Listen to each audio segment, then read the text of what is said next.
Congratulations. For what? Come in. For what?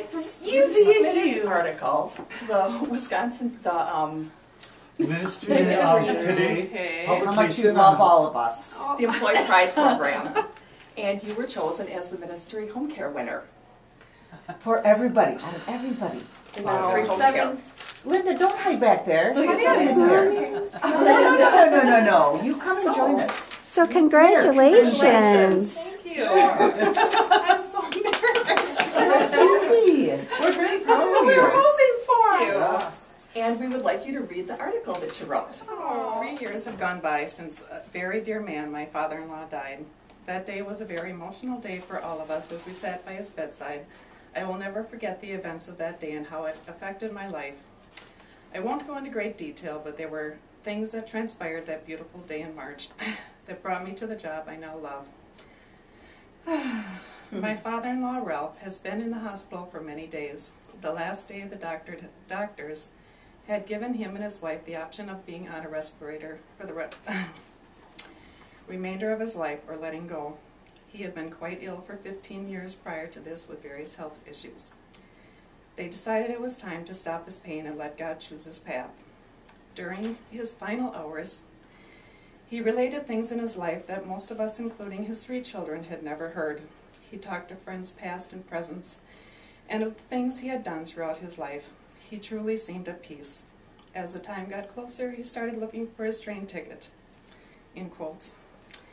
He then quietly began to slip away. I had worked in a nursing home for many years and had not experienced the other side of death. A few months later, I was in the library and found a book written by hospice nurses about death and the different processes. Wow, so many things I read made me realize these were the things we saw and how amazing these moments are. Shortly after, I interviewed with Ministry Healthcare and started my journey with hospice. The final days and moments can be so difficult, but the love of family is truly amazing.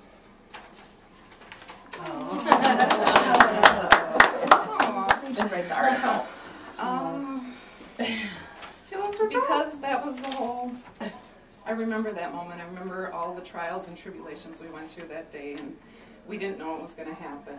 And it was just an incredible day, and then I did read that article. It was a really good book. I think you might have it about Final Gifts, is that the name of the different things about, I don't remember now, I want to get it again, but it was all the things that are happening here now with the train tickets and the people trying to get out of bed and let go, and oh, it was just, and him talking, he never talked to us. I mean, the kids found out stuff about his dad that he'd never ever shared.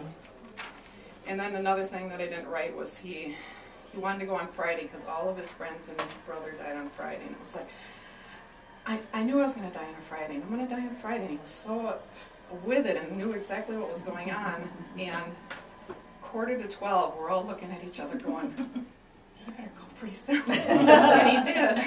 Wow. He died on Friday, but it was just... So how does that experience help you to put patients first when you're taking care of patients every day here?